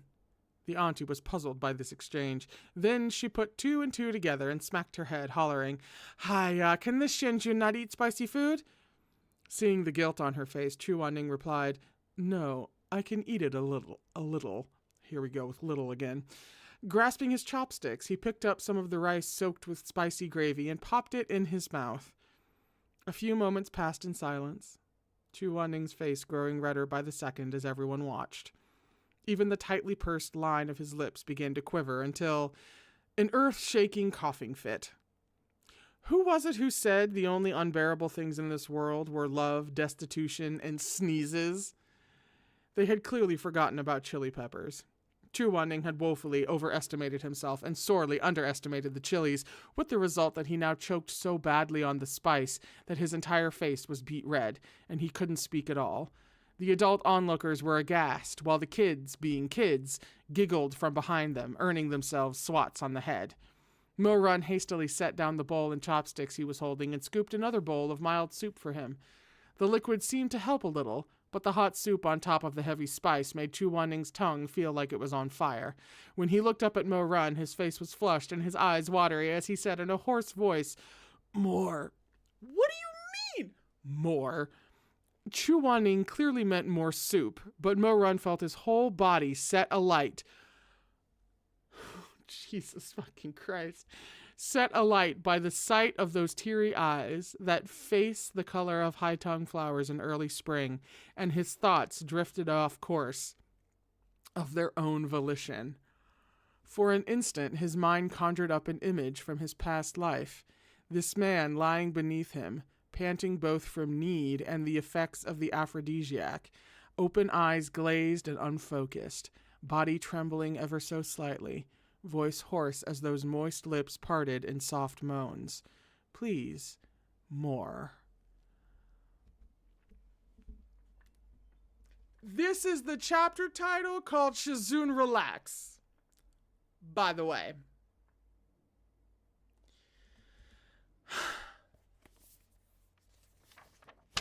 That was the end of the chapter. Jesus Christ. I think we do actually have time to get to 50 today. So we do have time to read chapter 137 on page 189, which is called Shizun and I Get Settled In.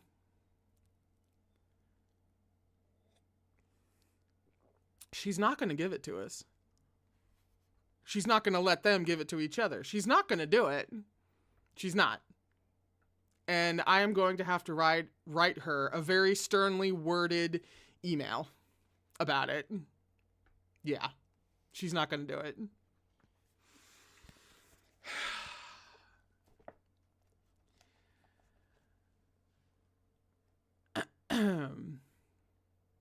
The tips of Mo-Run's fingers quivered slightly, and his heart felt like it was going to beat right out of his chest.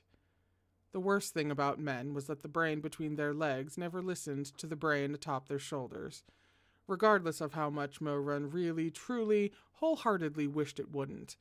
The wretched thing still grew hot and hard, making him feel numb and prickly all over. Are you not still in public? You're wearing robes. But like, oh no. Cursing himself under his breath, he adjusted how he sat so no one would see before leaning over to dish out another bowl of soup for Chu Wan-ning. But his fingertips brushed against Chu Wan-ning's as he reached over to hand him the bowl.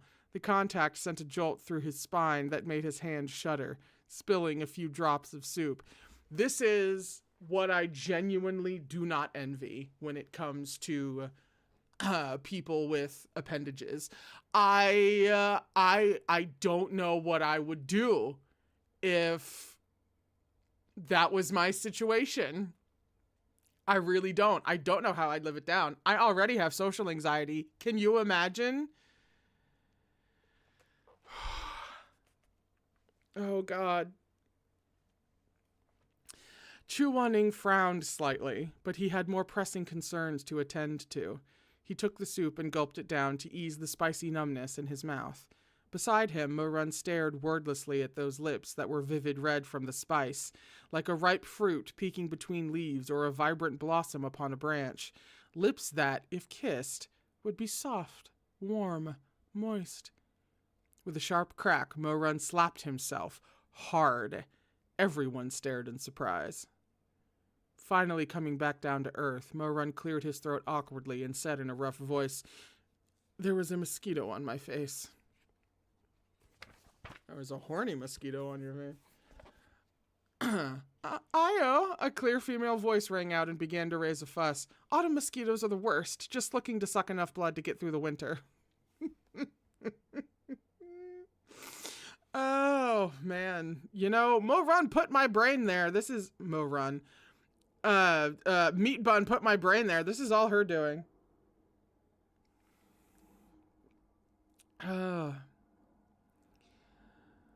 Did Xianjun bring any medicinal salve? Huh? Mo-run looked toward the source of the voice, somewhat bewildered. The speaker was a fetching young woman, her comely figure wrapped in a blue coat and her shiny black hair brushed into a braid. She had a pretty face and fair skin, but when she caught his eye, her sultry gaze was anything but shy. Sadly, Mo-run didn't quite catch on. He only thought, oh, the girl who was singing earlier. Mo-run might have been slow, but the auntie sitting next to the lass wasn't. She'd borne 7 children, and she could read these little misses like an open book. Without missing a beat, she came in with an assist. They're only here for a few weeks to help with the harvest. Of course, they didn't bring any salve. Ling-er, go deliver a jar to them later. The lass called Ling-er beamed happily. Of course, I'll come by tonight.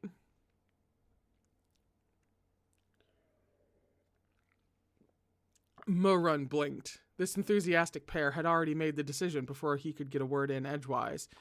He was left a little speechless.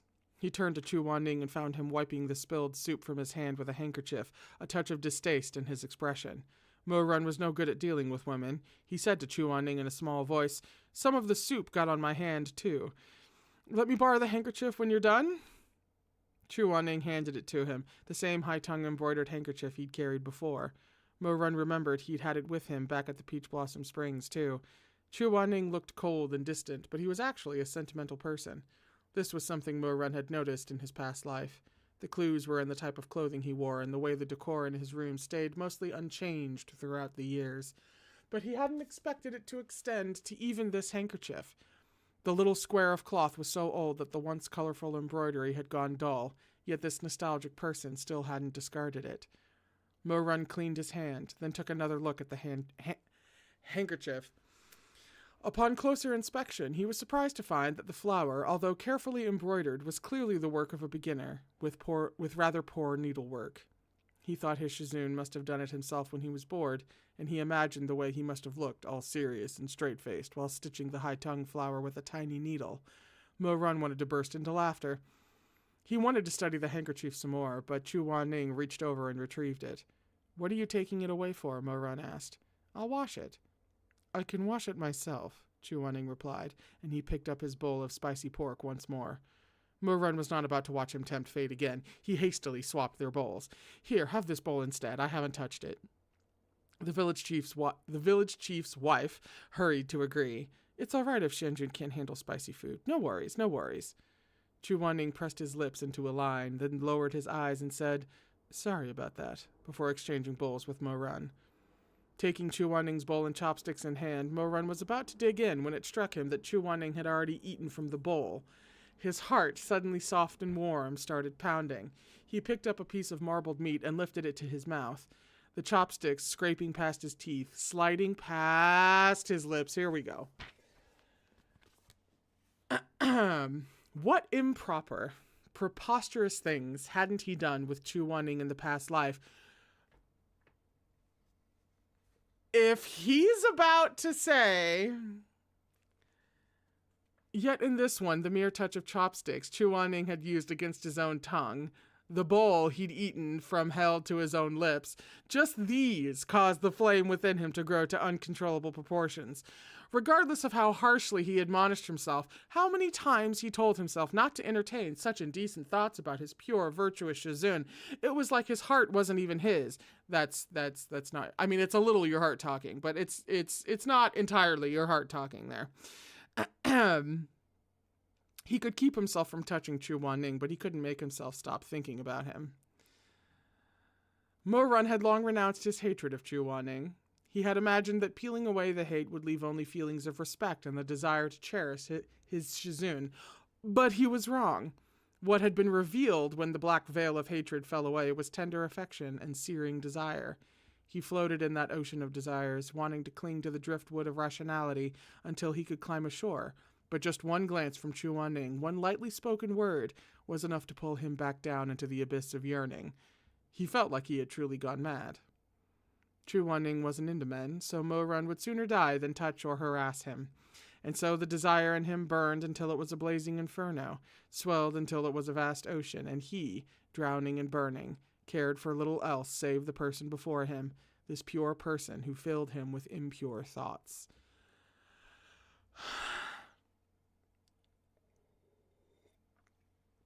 We just gotta breathe. We just gotta remember to breathe. Are we still holding hands? We should still be holding hands. You gotta hold my hand.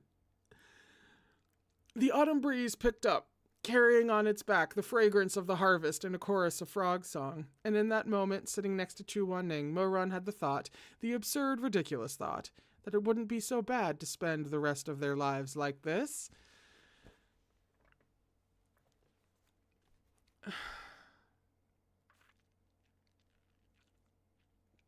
He'd once felt like he had nothing, and had fought for everything as if his life depended on it. But now he felt like he had everything, and dared not ask for more. I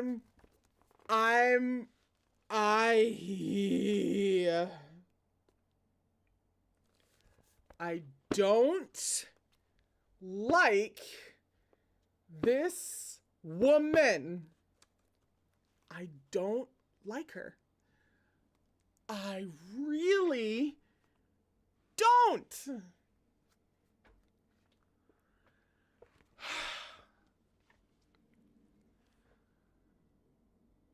The busy season for these farmers lasted a little over half a month, during which Chu Wanning and Mo Run would be staying at Yuliang Village. The little village could spare 2 rooms for them, but they were rather barren given how poor the village was. The village chief's wife gritted her teeth and produced 2 thick cotton mattresses for them, only to have her offer declined in unison. Chu Wanning said, "We can sleep on the straw, it's warm enough. Please keep the mattresses for yourselves." Mo Run agreed with a smile. "We're cultivators, you know. We can't just take your bedding like that." The village chief was guilt-ridden. "We're really sorry about this," he said over and over. "We had more mattresses before, but there was a fire last year when we were beset by an evil spirit and a lot of things." "It's all right," Chu Wanning said. After a few more words of consolation, the village chief and his wife finally excused themselves tremulously. "Sorry, the chapter's called Shizun and I Get Settled In, and it didn't even occur to me that there could potentially be a there's only one room, or even worse, there's only one bed situation. There's too much going on. It just didn't occur to me right off the bat. But now we're here."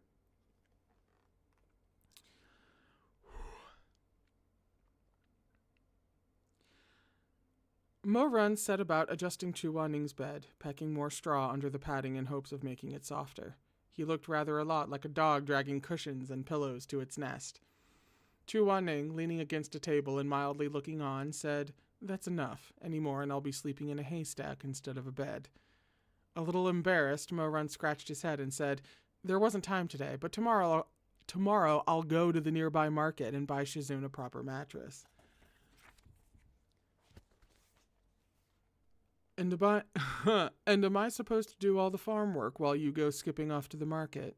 Chu Wanning shot him a glare. "Just leave it. It's fine." He walked over and took a sniff. "It has that nice scent of fresh straw."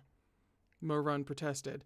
"No way. Shizune is no good with the cold. You can't just—" Chu Wanning frowned. "It's not winter yet. What is all this fuss? Go back to your room already. It's been a long day. I can't even feel my feet anymore. I'm going to bed." Mo-Run left obediently.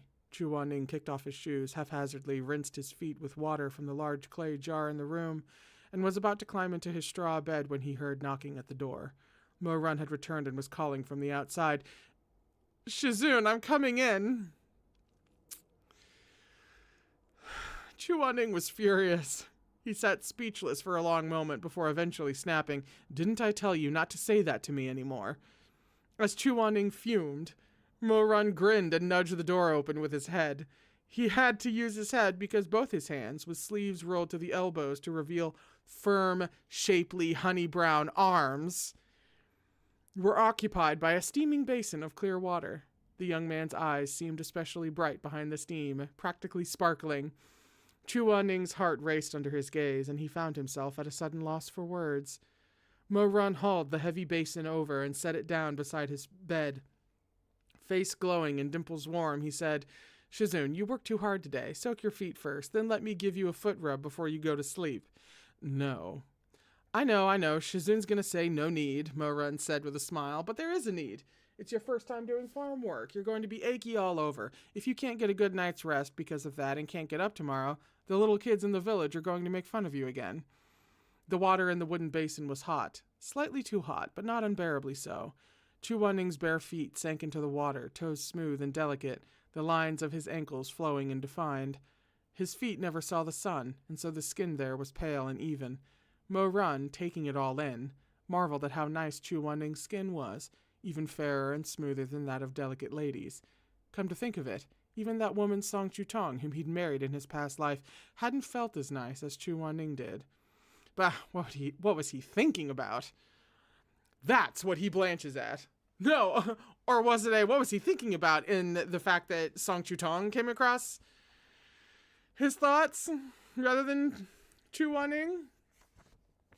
That's a scene break. While Chu Wanning soaked his feet, Mo-Run sat down at the table across the room and started to read a book. He'd brought it along himself, some dry tome about healing spells. It was so quiet that both unconsciously slowed their breathing so the other wouldn't hear. In that, I think all that's left are airplanes, so I'm going to close the door. Window. It was so quiet that both unconsciously slowed their breathing so the other wouldn't hear. In that room lit by a single candle, the only sound was of Chu Wanning's feet occasionally moving in the water. I am way too fucking gone at this point. I apologize for the stumbling. "I'm done soaking. It doesn't ache anymore. You can go now." But Mo-Run was persistent. He knew better now than to take Chu Wanning at his word when he said things like, "It doesn't hurt," and "I'm fine."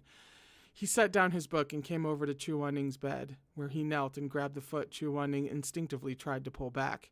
Mo-Run, down on one knee, looked up with eyes that were not going to take no for an answer. "I'll go after I give Shizune a foot rub." What are they trying to do to me? I haven't seen it fully yet, but in the corner of my eye, there's fucking art.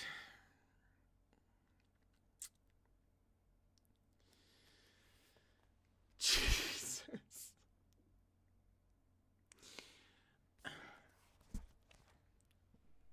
Hang on. We'll get there. Chu Wanning deeply wanted to kick him. Wrong four-letter word, but close. Maybe then he would get the hell out instead of saying whatever the fuck he wanted in his presence. But the hand gripping him was so strong and calloused. The rough skin on the pads of Mo Run's fingers and between his thumb and forefinger rubbed against Chu Waning's foot, where the skin was extra ticklish from soaking in the hot water. They're really out here, well, Mo Run in particular, they're really out here like, I would never touch him in a million years, and I'm not going to, but rather than, I don't know, staying in my room the whole night, I am instead going to frolic into his room and offer to touch him. Can't help himself. Can't do it. He was so busy trying not to laugh that he missed his last opportunity to save his dignity and boot Mo Run out. Kneeling on the floor, Mo Run brought Chu Waning's foot up to his knee and began to massage it, gently and carefully, eyes downcast in concentration. Shizun, was it cold in the paddy field? It was all right. There were tons of dead branches and debris in there. Look, you got scratched on the side here. Chu Waning looked at the side of his right foot. Sure enough, there was a small cut. It's just a scratch. I can hardly feel it. Mo Run said, insistent, I packed some herbal ointment for such things. Wait here a moment, Shizun. I'll go grab it and put it on for you. Auntie made it, so it's really good. It'll be healed up by morning. So saying, he stepped out the door toward his room, which was opposite Chu Waning's, across a small courtyard only a dozen steps wide. In no time, he returned with a jar of sweet-smelling ointment. Isn't this an overreaction? Of course not. What if it gets infected? Come here, Shizun. Give me your foot. Chu Waning found this awkward. Hang on. Art.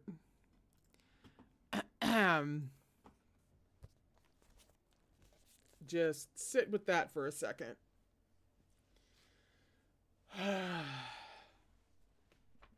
Uh-huh. Yeah. Yeah. Yeah. Yeah. Yep. Mm-hmm. Yeah.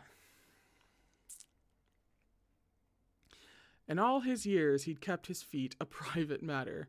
He was always meticulously dressed and never went anywhere barefoot. This was a part of him that scarcely anyone alive had seen, let alone touched.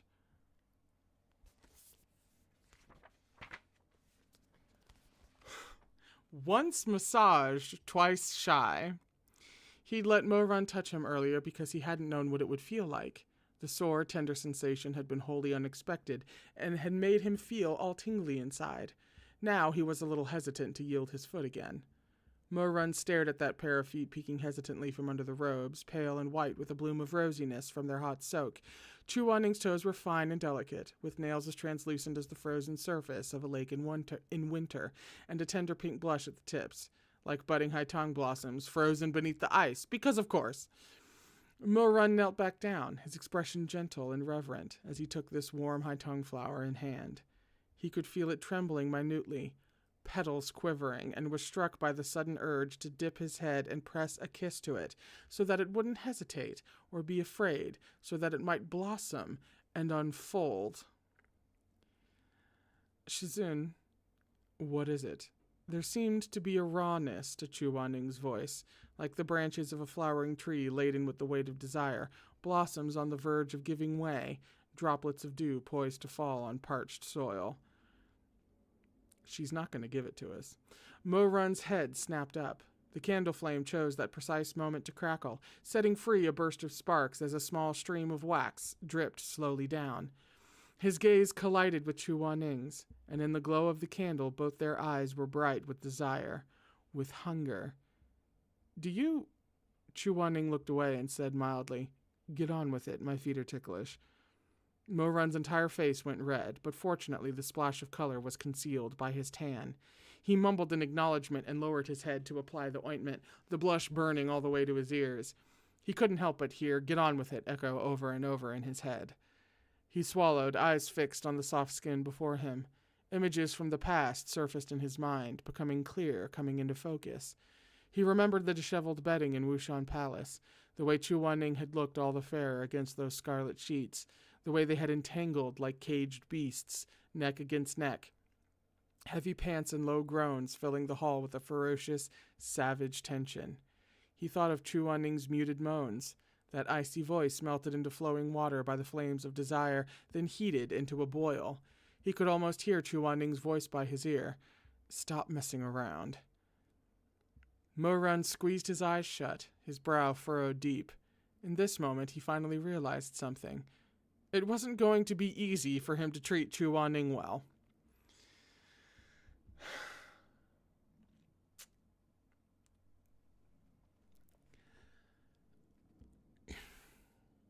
If he were to keep his distance, he wouldn't be able to take good care of him or keep him warm, but if he were to stay close, he might not be able to control this flame of desire. He was afraid his rationality might catch fire in a moment of carelessness, that he might do something outrageous. He wanted to bed him. Even at this very second, he suddenly thought that he didn't really want to be kneeling in front of Chu Wanning, giving him foot rubs and applying ointment to his cuts. This person was sitting there in front of him, on the bed, and Mo Run was just as strong as he had been in the past. Chu Wanning wouldn't be able to push him off.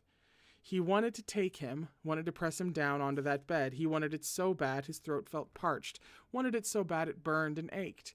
He wanted to kiss the breath out of Chu Wanning. He wanted... "All done, Shizun," he said in a near yell, startling Chu Wanning. Only Mo Run knew of the cold sweat drenching his own back. All at once, he felt so miserable. Why couldn't he just care for his Shizun in a clean, genuine way? Why couldn't he just be rid of this burning desire? Chu Wanning. Chu Wanning. His Shizun was the loftiest person in the world. If he were to find out how his own disciple felt toward him, how disdainful would he be, how scornful. It had been 2 lifetimes. Mo Run no longer wanted to be regarded with scorn by this man. Chu Wanning pulled his boots back on. The whole time, Mo Run sat to the side with his head lowered wordlessly, looking like a docile, obedient dog. Only he knew of the insatiable wolf he had locked up inside. A long moment passed before Mo Run managed to suppress the burning in his chest. He said, "Shizun, rest well. If you feel unwell at all tomorrow, then please just stay in. I can do both our shares of work." Before Chu Wanning could reply, a delicate voice drifted in from the outside. "Mo Shinjun? Mo Shinjun, are you there?" Oh my god, is it the girl? Is it the girl who was supposed to bring something to their room later? Oi! Oi!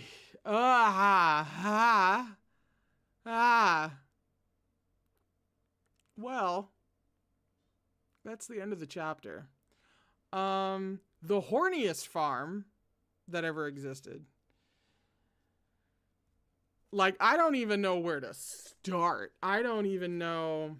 I just don't know. Actually, here's a good place to start. We're on page 201, chapter 138, called "Shizun Just Might Blue Ball Me to Death." That's where we can start.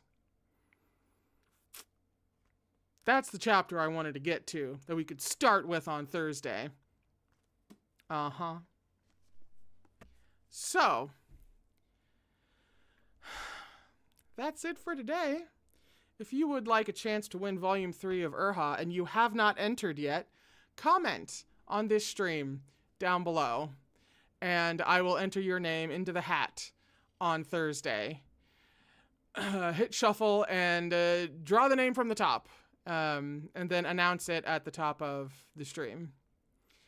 Also, how would we feel about my brain still in that room?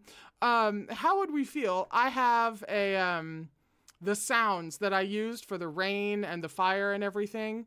This may not work. It's literally just an idea, but it's part of a productivity app that puts you in this nice, cute little room that you can decorate in all these ways. It has this beautiful window where you can see the rain or the snow or whatever across nice fields or beautiful things and stuff. It's a great app for productivity and stuff. And it's really cute, really pretty, nice animated style. Since it's technically a game, I should be able to stream it just fine.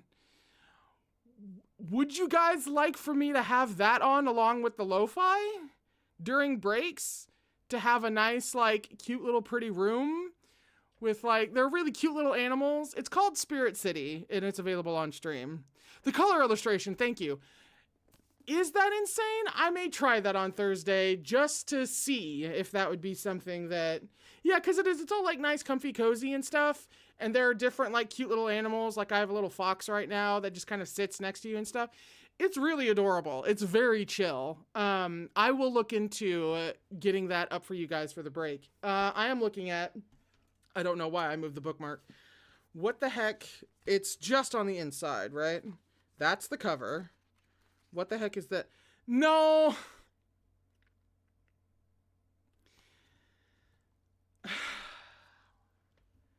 This almost makes up for no art for the chest. This comes very, very close. I must say. You are kidding me. No, come back. You are joking.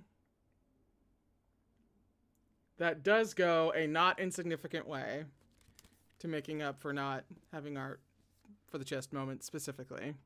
All right. You got me. Sure. Anyway, so I'll see about having the Spirit City thing up for you guys so you can have like really pretty looking ambiance and stuff.